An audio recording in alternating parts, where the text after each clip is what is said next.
محمد بن العلاء حدثنا زيد بن حباب أخبرنا عمرو بن عثمان بن عبد الرحمن بن سعيد بن يربوع المخزومي قال حدثني جدي عن أبيه أن رسول الله صلى الله عليه وسلم قال يوم فتح مكة 4 لا أؤمنهم في حل ولا حرم فسماهم قال وقينتين كانتا لمقيس فقتلت إحداهما وفلتت الأخرى فاسلمت.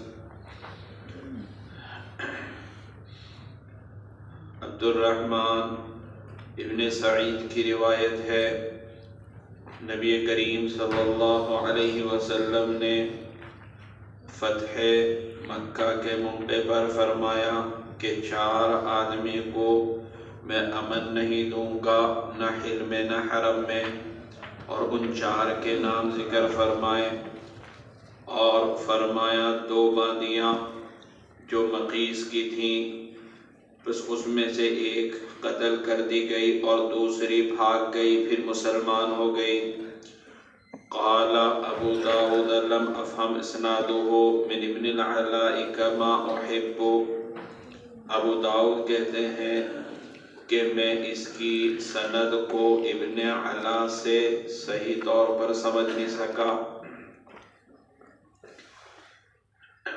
اس سے پہلے والی جو روایت ہے جس میں یہ تذکرہ تھا کہ ابن ابی سرح نے حضرت عثمان رضی اللہ تعالی عنہ کے پاس پناہ لے لی تھی، اور جب رسول کریم صلی اللہ علیہ وسلم نے بیعت کے لیے بلایا تو حضرت عثمان ابن ابی سرح کو لے کر آئے اور ان کے بیعت کرنے کی درخواست کی. حضور صلی اللہ علیہ وسلم نے 3 مرتبہ ان کی طرف ہاتھ نہیں بڑھایا اور 4تھی مرتبہ ہاتھ بڑھایا اور پھر فرمایا کیا تم میں کوئی سمجھدار آدمی ایسا نہیں تھا کہ جب میں بیعت سے منع کر رہا تھا یعنی ہاتھ نہیں بڑھا رہا تھا تو اس کو قتل کر دیتا. یہاں پر ایک سوال یہ پیدا ہوتا ہے کہ جب ابن ابی سرح کو حضرت عثمان رضی اللہ تعالی عنہ نے پناہ دے دی تھی تو پھر رسول کریم صلی اللہ علیہ وسلم نے ان کے قتل کرنے کے بارے میں کیوں فرمایا کہ تم میں کوئی سمجھدار آدمی کیوں نہیں تھا کہ جو اس کو مار دیتا؟ جب اس کو پناہ دے دی گئی، حضرت عثمان نے پناہ دے دی، تو پھر اس کے قتل کا حکم آپ صلی اللہ علیہ وسلم نے کیوں فرمایا؟ یہ ایسی بات کیوں ارشاد فرمائی؟ اس کا ایک جواب یہ دیا گیا کہ جب نبی کریم صلی اللہ علیہ وسلم نے فرمایا کہ میں اس کو امن نہیں دوں گا، نہ حل میں نہ حرم میں، حدود حرم میں ہو تب بھی پکڑا جائے گا اور حدود حرم سے باہر ہو تب بھی پکڑا جائے گا، تو آپ صلی اللہ علیہ وسلم کے یہ فرمانے کے بعد حضرت عثمان رضی اللہ تعالی عنہ کے پناہ دینے کا کوئی مطلب ہی نہیں تھا، تو اس پناہ دینے کا اعتبار نہیں کیا جائے گا. پھر ایک سوال یہ ہوتا ہے کہ ابن ابی سرح جو نبی کریم صلی اللہ علیہ وسلم کے پاس آئے تھے وہ تو اسلام قبول کرنے کے ارادے سے آئے تھے، پکا ارادہ تھا اسلام قبول کرنے کا، اور پھر بھی آپ فرما رہے ہیں کہ کوئی سمجھدار آدمی نے اس کو قتل کیوں نہ کر دیا؟ تو اس کا جواب یہ ہے، محدثین نے بیان کیا کہ نبی کریم صلی اللہ علیہ وسلم کی حیات مبارکہ میں لوگوں کا اسلام قبول کرنا یا نہ کرنا حضور کی رضامندی پر موقوف تھا. اگر حضور اکرم صلی اللہ علیہ وسلم اس کے اسلام قبول کرنے کی منظوری دے دیں تو اس کا اسلام معتبر، اور اگر منظوری نہ دیں تو اس کا اسلام معتبر نہیں تھا. تو اسی لیے جو کہ اس وقت تک آپ صلی اللہ علیہ وسلم کی مرضی نہیں تھی تو اسی لیے فرمایا کہ تم میں سمجھدار آدمی کیوں نہیں تھا کہ جس نے اس کا کام تمام کر دیا ہوتا. تو جب آپ صلی اللہ علیہ وسلم کی مرضی پر اسلام کے قبول کرنا یا نہ کرنا موقوف تھا تو پھر یہ اعتراض یہاں پر باقی نہیں رہے. حدثنا یہاں پر جو روایت بیان کی اس کا حاصل یہ کہ حضور صلی اللہ علیہ وسلم نے فتح مکہ کے موقع پر فرمایا کہ 4 آدمی کو امن نہیں ہوگا، 4 مردوں کو، اور پہلے آپ کے سامنے کل وضاحت کی تھی کہ اہل سیر نے لکھا کہ 11 مرد اور 6 عورتیں، اور یہاں پر 4 مردوں اور 2 باندیوں کا تذکرہ ہے قینتینی۔ قینتن اس سے مراد باندی، مطلقاً باندی کے لیے یہ استعمال کیا جاتا ہے۔ تو غرض یہ کہ 2 باندی اور 4 مردوں کا آپ صلی اللہ علیہ وسلم نے استثناء کیا۔ ابتدا میں 4 مرد اور 2 عورتوں کا استثناء کیا، بعد میں اوروں کا اضافہ فرما دیا، تو اس لیے تمام روایات جمع ہو جائیں گی، ان میں کوئی تعارض نہیں رہے گا۔ یہ جو 2 باندیاں تھیں یہ مقیس ابن ذبابہ کی تھیں، ان میں سے ایک باندی قریبہ نامی مار دی گئی اور دوسری باندی فرتنی نامی بھاگ گئی اور بعد میں مسلمان ہو گئی۔ اہل سیر نے لکھا ہے کہ یہ جو باندیاں تھیں یہ ابن خطل کی تھی۔ اس روایت میں تو ابو داؤد نے بیان کیا کہ یہ مقیس ابن ذبابہ کی ہے، اور اہل سیر نے لکھا کہ یہ ابن خطل کی ہے۔ اب بظاہر تعارض ہوتا ہے، لیکن اس کا ایک جواب تو یہ دیا گیا ہو سکتا ہے یہ دونوں باندیاں ابن خطل اور مقیس ابن ذبابہ کی مشترکہ ہوں۔ دوسرا جواب یہ دیا کہ ہو سکتا ہے کہ پہلے ابن خطل اس کا مالک ہو اور اس نے پھر اس کو مقیس ابن ذبابہ کو بیچ دیا ہو، یا اس کے برعکس ہو، پہلے مقیس ابن ذبابہ مالک ہو اور پھر ابن خطل کو بیچ دیا ہو، تو دونوں کی طرف مالک ہونے کی نسبت کرنا صحیح ہوگا۔ ابو داؤد اس روایت میں ان کے استاد جو کہ ابن العلا ہیں، تو یہاں پر بیان کرتے ہیں کہ ابن العلا نے جب یہ روایت بیان کی تو اس کی سند اچھی طرح میرے سمجھ میں نہیں آئی تھی، بعد میں اپنے ساتھیوں وغیرہ سے اس کی سند کو انہوں نے سمجھا ہوگا، تو اس کی یہاں پر ابو داؤد نے وضاحت کر دی۔ حدثنا القعنبي عن مالك عن ابن شهاب عن انس بن مالك ان رسول الله صلى الله عليه وسلم دخل مكة عام الفتح وعلى رأسه مغفر فلما نزعه جاءه رجل فقال ابن خطل متعلق بأستار الكعبة فقال اقتلوه۔ حضرت انس بن مالک کی روایت ہے، نبی کریم صلی اللہ علیہ وسلم فتح مکہ کے سال مکہ میں داخل ہوئے اور آپ کے سر مبارک پر خود تھی۔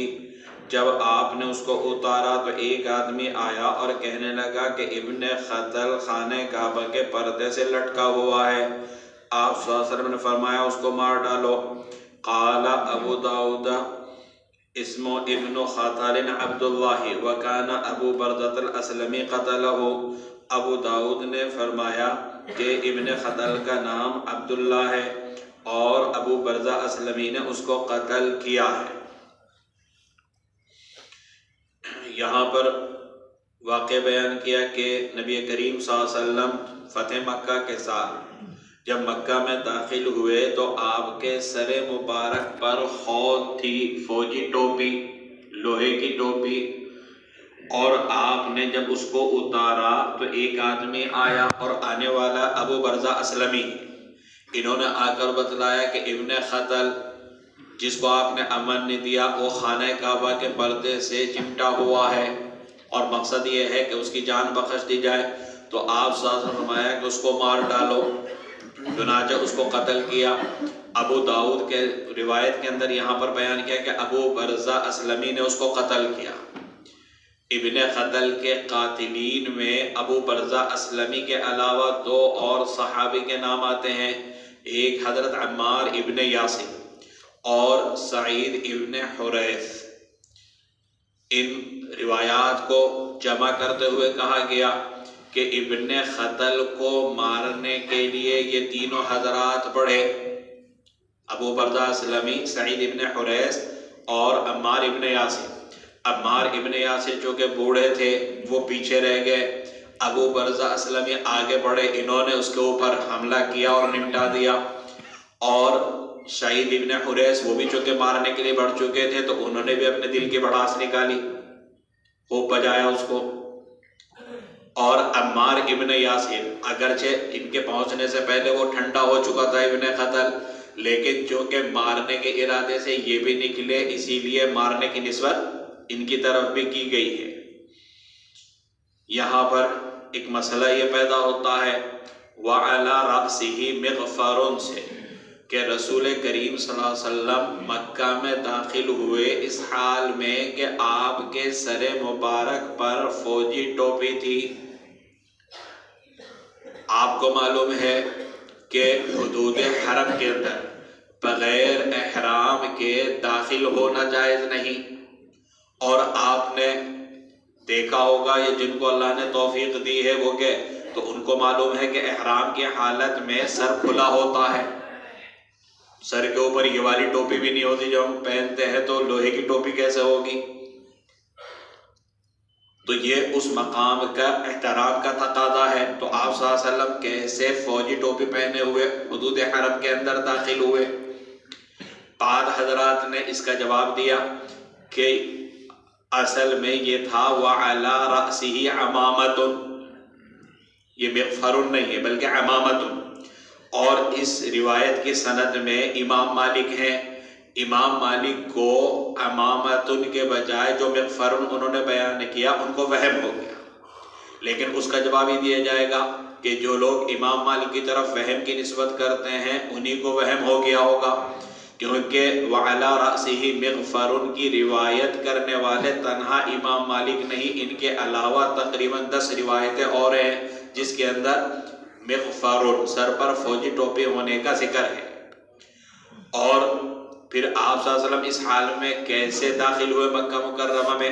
تو اس کا جواب یہ ہے کہ آپ کے سامنے آ چکا کہ صبح سے لے کر فتح مکہ کے دن صبح سے لے کر عصر تک اس مقام کی حرمت اٹھا لی گئی تھی۔ حضور اکرم صلی اللہ علیہ وسلم نے فرمایا کہ نہ میرے سے پہلے اس کی حلت اٹھائی گئی، حرمت اٹھائی گئی، اور نہ اس کو حلال کیا گیا، اور نہ میرے بعد ایسا ہوگا، اور میرے لیے بھی تھوڑی دیر کے لیے یعنی صبح سے عصر تک اس کی حرمت کو اٹھا لیا گیا، اور جب اس کی حرمت کو اٹھا لیا گیا تھا تو اب فوجی ٹوپی وغیرہ پہن کر داخل ہونا یہ ممانعت میں داخل نہیں ہے۔ باب فی قتل الاسیر صبرا، قیدی کو باندھ کر قتل کرنے کے بیان میں۔ یہاں پر ایک باب تو یہ ہے اور ایک باب اس کے بعد میں ہے، باب فی قتل الاسیر بالنبل۔ تو پہلا باب ہے فی قتل الاسیر صبرا، کافر کو قتل کرنے کی 2 صورتیں ہیں، ایک تو ہے کہ میدان جنگ میں اس کو قتل کیا جائے، اور دوسرے کہ جب وہ مسلمانوں کی قید میں اور اس کو رسیوں سے باندھ کر رکھا گیا ہو، اب اس کو قتل کیا جائے۔ اب رسی سے باندھ کر قتل کرنا یا تو تلوار کے ذریعے ہوگا یا تیر کے ذریعے ہوگا۔ اگر تلوار کے ذریعے ہے تو یہ قتل الاسیر صبرن ہے، اور اگر تیر کے ذریعے ہے تو وہ قتل الاسیر بالنبل ہے۔ کسی غافل قیدی کو بھی باندھ کر دور سے اس پر تیر کا نشانہ لگایا جائے تو یہ جائز نہیں، جو اگلے باب کے اندر بیان کریں گے۔ اور اگر وہ بندھا ہوا ہے اور تلوار کے ذریعے اس کو قتل کیا جائے، تلوار سے گردن اڑائی جائے تو یہ جائز ہے، جس کو اس باب کے اندر بیان کیا گیا۔ ورنہ دونوں جگہ پر قیدی بندھا ہوا ہوتا ہے، لیکن ایک جگہ بندھا ہونے کے بعد قتل صبرن ہے یعنی بالسیف ہے، بالتلوار ہے، اور دوسری جگہ تیر کے ساتھ ہے یعنی دور سے آپ نشانہ لگا رہے، تیر اندازی کر رہے، تو یہ جائز نہیں۔ حدثنا علی بن الحسین الرقی حدثنا عبداللہ بن جعفر الرقی قال اخبرني عبداللہ بن عمرو عن زید بن ابی انیسۃ عن عمرو بن مرۃ عن ابراہیم قال اراد الضحاک عن قیس ان یستعمل مسروقا۔ ابراہیم کی روایت ہے کہ ضحاک نے ارادہ کیا کہ مسروق کو عامل مقرر کرے، فقال له عمارة بن عقبة أتستعمل رجلا من بقايا قتلة عثمان۔ عمارہ ابن عقبہ نے کہا ضحاک سے کہ کیا تم ایسے آدمی کو عامل بناتے ہو جو قاتلین عثمان میں سے باقی ہے؟ فقال له مسروق حدثنا عبد الله بن مسعود وكان في أنفسنا موثوق الحديث أن النبي صلى الله عليه وسلم لما أراد قتل أبيك قال من للصبية قال النار. مسروق نے اس سے کہا کہ ہم سے عبداللہ ابن مسعود نے بیان کیا اور وہ ہم میں سب سے زیادہ بھروسہ مند ہیں بات چیت میں. نبی کریم صلی اللہ علیہ وسلم نے جب ارادہ کیا تیرے باپ کو قتل کرنے کا، قالا تو تیرے باپ نے کہا من للصبیۃ بچوں کا کیا ہوگا، قالا النار آپ صلی اللہ علیہ وسلم فرمایا آگ، قالا قد رضیت لک ما رضی لک رسول اللہ صلی اللہ علیہ وسلم. مسروق نے کہا میں تیرے لیے اس چیز پر راضی ہوں جس پر تیرے لیے اللہ کے رسول راضی ہیں. یہاں پر یہ روایت بیان کی گئی کہ ضحاک ابن قیس انہوں نے حضرت مسروق رضی اللہ تعالی عنہ کو کسی علاقے کا عامل بنانے کا، گورنر بنانے کا ارادہ کیا. عقبہ ابن ابی معید کے بیٹے عمارہ. عقبہ ابن ابی معید وہ ہے کہ جس نے رسول کریم صلی اللہ علیہ وسلم کے سر مبارک پر اوجھڑی ڈالی تھی، اور غزوہ بدر میں بعض لوگوں کو تو فدیہ لے کر چھوڑ دیا گیا لیکن اسے نہیں چھوڑا گیا تھا، اس کی تو گردن اڑائی گئی تھی. تو اس عقبہ ابن معید کے بیٹے عمارہ، ان کی حضرت مسروق سے کچھ مرغات کھٹپٹ چلتی تھی. جب دیکھا کہ بھئی ان کو سرکاری عہدہ ملنے والا ہے، لہذا ضحاک سے کہنے لگے کہ ایسے آدمی کو آپ گورنر بنا رہے، حاکم بنا رہے، عامل بنا رہے جو قاتلین عثمان میں سے ہے. یعنی گویا ان پر ایک تہمت لگائی کہ یہ تو حضرت عثمان کے قاتلوں میں سے ایک ہے، تو آپ ایسے آدمی کو ذمہ داری لگا رہے ہیں. جب حضرت مسروق کے بارے میں ایسی بات کہی تو حضرت مسروق نے کہا ذرا اپنے بارے میں بھی سن لینا. حضرت مسروق نے کہا کہ عبداللہ ابن مسعود جو ہم میں سب سے زیادہ بھروسے مند ہیں ان سے ہم نے سنا، انہوں نے بیان کیا کہ نبی کریم صلی اللہ علیہ وسلم نے جب تیرے باپ عقبہ ابن ابی معید کو مارنے کا ارادہ کیا، اور یہی سے ترجمۃ الباب ثابت ہوتا ہے کیونکہ میدان بدر میں جب اس کو قید کر لیا گیا تو اس کو باندھ دیا گیا تھا اور بندھے ہوئے حالت میں ہی اس عقبہ ابن ابو معید کو قتل کیا گیا.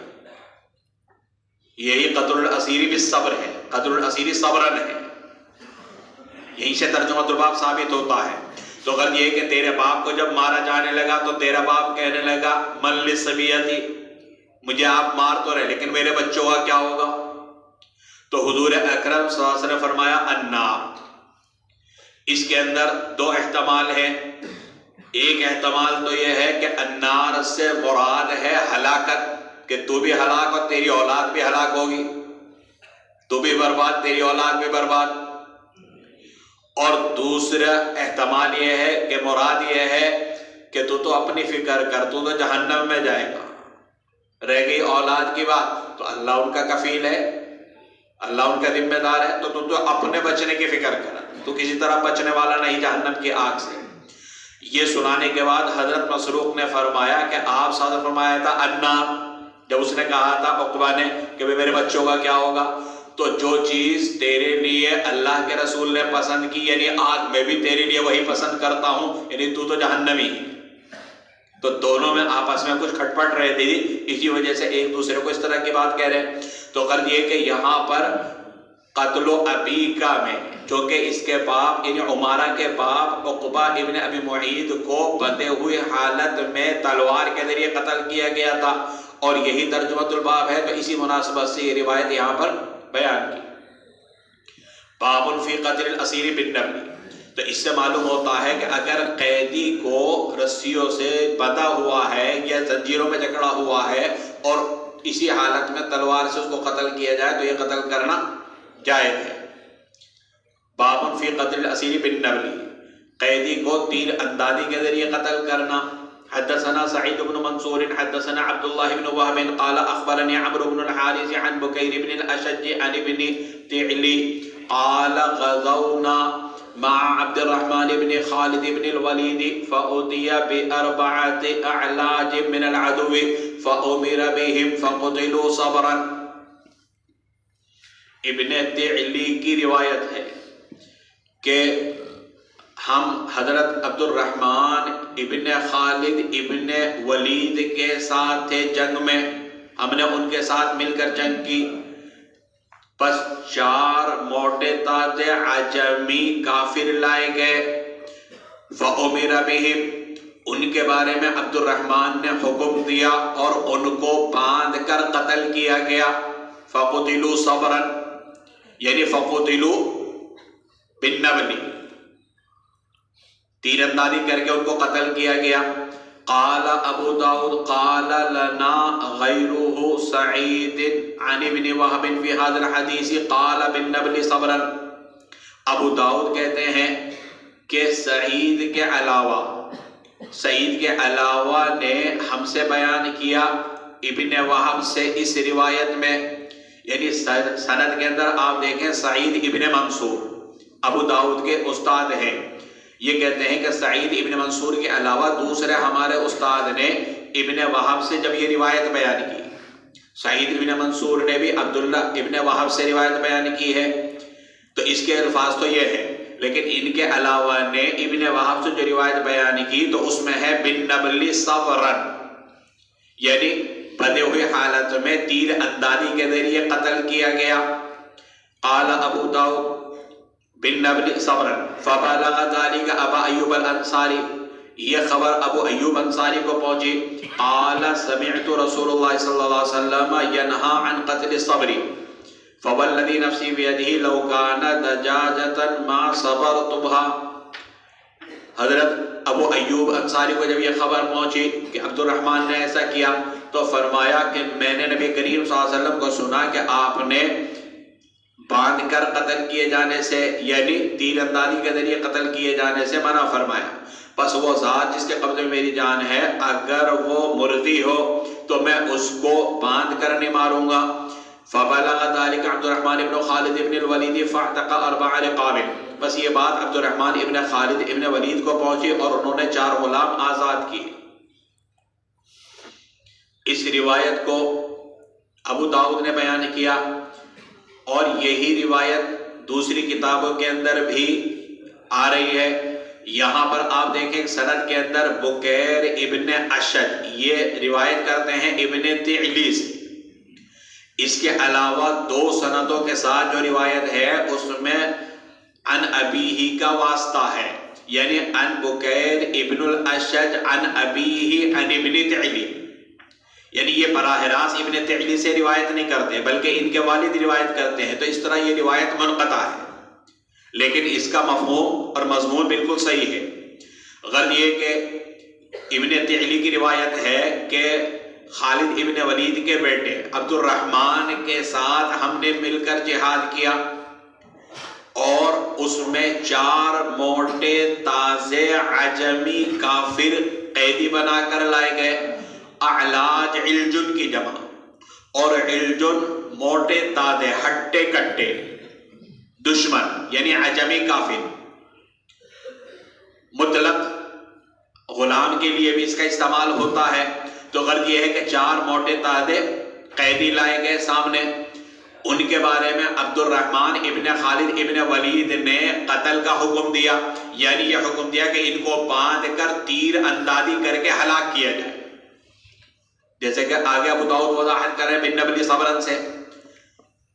تو یہاں پر صبرن سے مراد ہے بالنبل، اور اس سے پہلے باب کے تحت جو روایت تھی اس میں صبرن سے مراد کیا تھا بالسیف. تو تلوار کے ذریعے بندھے ہوئے قیدی کو مارنا وہ تو جائز، لیکن تیر اندازی کر کے مارنا جائز نہیں. جب عبد الرحمن نے اس طرح ان 4 کو مارا تو یہ خبر ملی ابو ایوب انصاری، انہوں نے فرمایا کہ میں نے تو نبی کریم صلی اللہ علیہ وسلم کو اس طرح قتل کرنے سے منع کرتے ہوئے سنا، لہذا اس آپ صلی اللہ علیہ وسلم کے فرمان کی روشنی کے اندر خدا کی قسم اگر بندھی ہوئی مرغی بھی ہو تو بھی میں اس کو اس طرح نہیں ماروں گا. یعنی انسان تو کیا، اگر کوئی جانور بھی ہو اور اس کو باندھ دیا جائے اور دور سے تیر اندازی کر کے اس کو ہلاک کیا جائے تو میں ایسا نہیں کروں. کیوں؟ اس لیے کہ ظاہر سی بات ہے اس میں اس کو ایذا پہنچانا ہے، تکلیف پہنچانا ہے. اور حضور کی تعلیم کیا ہے؟ اس سے پہلے روایت آ چکی عاف الناس، کہ جو ایمان والے ہیں وہ تو بہت زیادہ نرمی کا معاملہ کرنے والے ہیں. تو اسی لیے حکم یہ ہے کہ قتل کے اندر بھی نرمی کا معاملہ کرو. ایسا نہ کہو کہ جس کو آپ قتل کرو اسے بہت زیادہ ایذا پہنچے. اسی لیے مسرع کرنے سے بھی منع کیا گیا. جانور کو ذبح کرتے ہوئے حکم یہ ہے کہ چھری تیز ہونی چاہیے تاکہ جانور کو زیادہ تکلیف نہ ہو. تو اسی لیے حضرت ابو ایوب فرماتے ہیں کہ اگر انسان جو کیا کوئی جانور بھی ہو، کوئی مرغی بھی ہو، تو میں بھی اس طرح قتل نہیں کروں گا، اس کو پسند نہیں کروں گا. جب یہ بات عبد الرحمن ابن خالد کو پہنچی کہ نبی کریم صلی اللہ علیہ وسلم نے منع کیا اور مجھ سے غلطی ہو گئی، تو تلافی کے لیے انہوں نے 4 غلام آزاد کیے. باب فی المن علی الاسیر بغیر فداء، بغیر فدیہ لیے قیدیوں کو چھوڑ کر احسان کرنے کے بیان میں. حدثنا موسى بن اسماعيل حدثنا حماد قال اخبرنا ثابت عن انس ان 80 رجلا من اهل مكة هبطوا على النبي صلى الله عليه وسلم واصحابه من جبال التنعيم عند صلاة الفجر ليقتلوهم. حضرت انس کی روایت ہے کہ اہل مکہ کے 80 آدمی جبل تنعیم سے فجر کی نماز کے وقت نبی کریم صلی اللہ علیہ وسلم اور آپ کے صحابہ پر اترے تاکہ ان کو شہید کر دے. فَأَخَذَهُمْ رَسُولُ اللَّهِ صلی اللہ علیہ وسلم سَلَمًا، نبی کریم صلی اللہ علیہ وسلم نے ان کو تابع داری کی حالت میں پکڑ لیا. فَعَتَقَهُمْ رَسُولُ اللَّهِ صلی اللہ علیہ وسلم، اور اللہ کے رسول نے ان کو آزاد کر دیا، چھوڑ دیا. فَأَنزَلَ اللَّهُ عَزَّ وَجَلَّ وَالَّذِي كَفَّ أَيْدِيَهُمْ عَنْكُمْ وَأَيْدِيَكُمْ عَنْهُمْ بِبَطْنِ مَكَّةَ إِلَى آخِرِ الْآيَةِ. تو اللہ تعالیٰ نے اس موقع پر یہ آیت نازل فرمائی. اگر قیدی ہے تو اب اس کے ساتھ کیا معاملہ کیا جائے؟ امام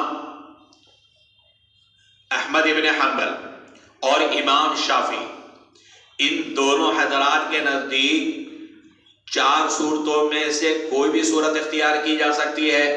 اس قیدی کو قتل کرنا بھی جائز، اس کو غلام بنانا بھی جائز، بغیر کچھ لیے دیے اس کو چھوڑ دینا، احسان کر کے چھوڑ دینا یہ بھی جائز، اور مالی فدیہ لے کر چھوڑ دینا یہ بھی جائز. تو ان 4 صورتوں میں سے کوئی بھی صورت اختیار کی جا سکتی ہے. امام مالک کے یہاں اس کو قتل کرنا یہ بھی جائز، اس کو غلام بنانا یہ بھی جائز، اور مالی فدیہ لے کر چھوڑ دینا یہ بھی جائز. لیکن بغیر کچھ لیے دیے چھوڑ دینا، احسان کر کے چھوڑ دینا یہ جائز نہیں. صاحبین علیہم الرحمہ وہ یہ کہتے ہیں کہ صرف 2 صورتیں ہیں، قتل یا استرقاء، یعنی یا تو ان کو غلام بنا لیا جائے یا ان کو قتل کر دیا جائے. اب رہ گیا فدیہ لے کر چھوڑنا. تو اگر فدیہ بالمال ہے تو یہ تو جائز نہیں، مالی فدیہ لے کر ان قیدیوں کو چھوڑنا یہ تو جائز نہیں. ہاں اگر فداء الاسیر بالاسیر ہے، یعنی یہ کافر آپ کی قید میں ہے اور کچھ مسلمان کفار کی قید میں ہے، تو قیدی کا قیدی کے ساتھ تبادلہ کر لیا جائے تو اس میں کوئی حرج نہیں. یعنی مسلمان قیدی کو چھڑانے کے لیے کافر قیدی کو اگر چھوڑ دیا جائے تو یہ جائز ہے، لیکن مال لے کر چھوڑنا یہ صاحبین کے نزدیک جائز نہیں.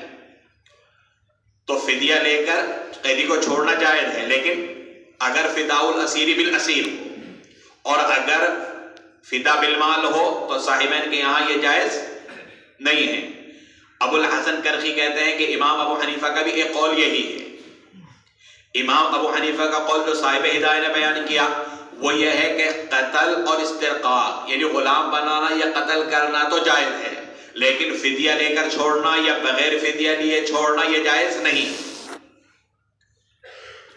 تو یہاں پر بات قائم کیا کہ قیدی کو بغیر فدیہ لیے چھوڑنا.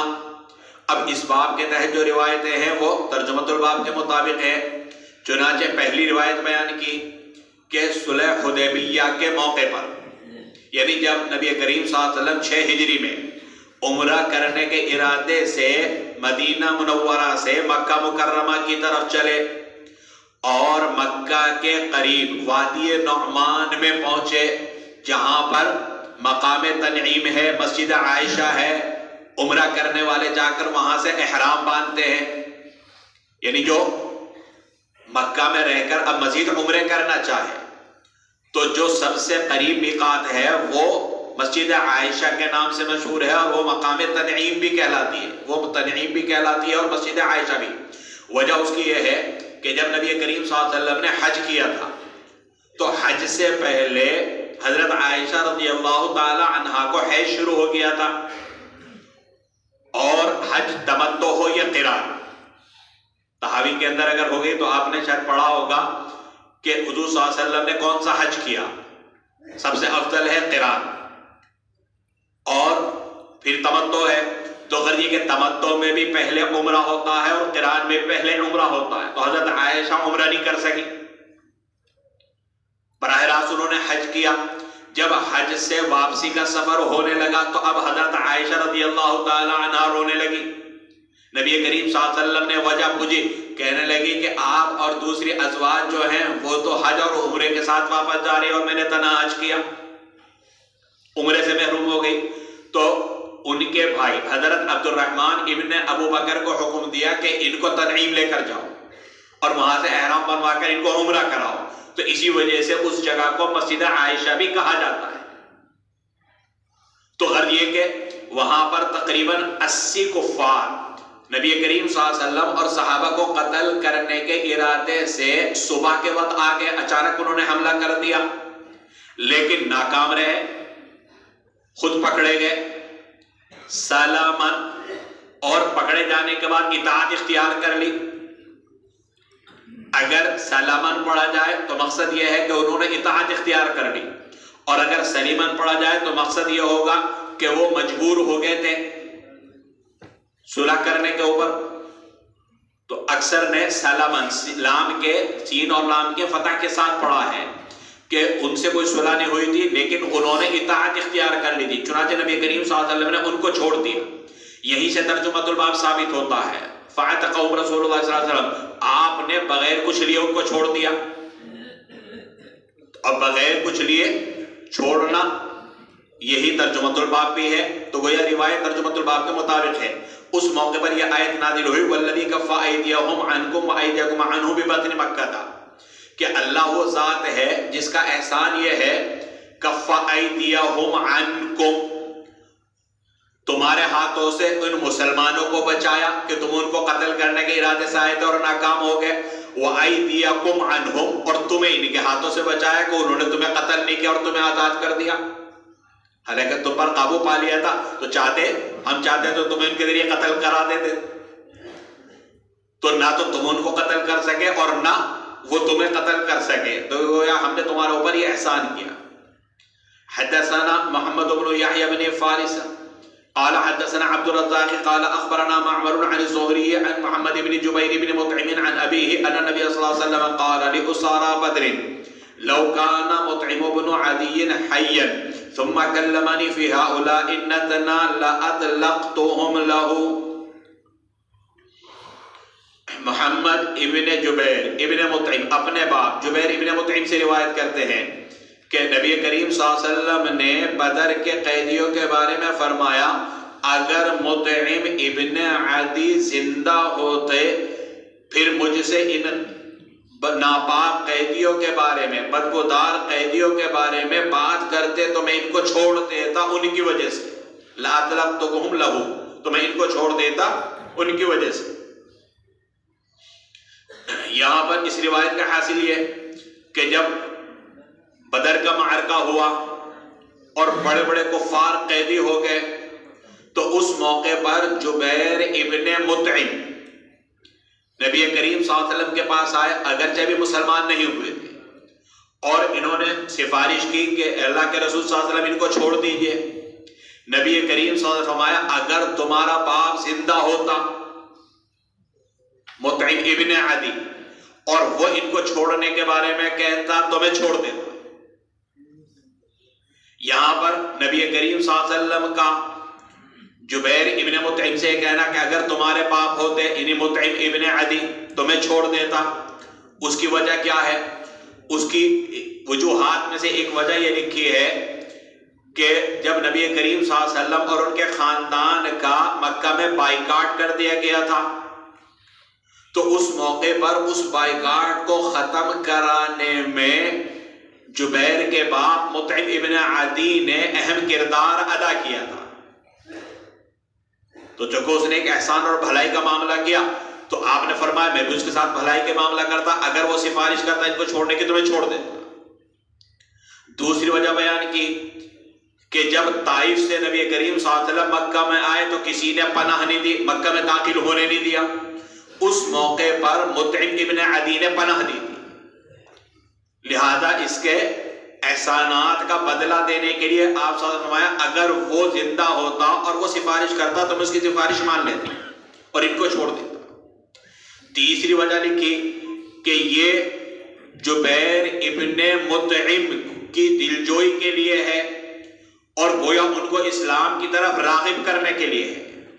چنانچہ ان کے اوپر اس بات کا بڑا اثر ہوا کہ اللہ کے رسول صلی اللہ علیہ وسلم اتنے بڑے آدمی اور میری باپ کی اتنی قدر و قیمت ان کی نظر میں، لہذا وہ مسلمان ہو۔ تو اس نے فرمایا کہ اگر تمہارا باپ زندہ ہوتا تو میں ان کی سفارش مان لیتا اور ان کو چھوڑ دیتا۔ تو غلط یہ کہ یہاں پر بھی بغیر فدیہ لیے چھوڑنے کا ذکر ہے، فدیہ لینے کا کوئی تذکرہ نہیں، تو یہ روایت بھی ترجمۃ الباب کے مطابق ہے۔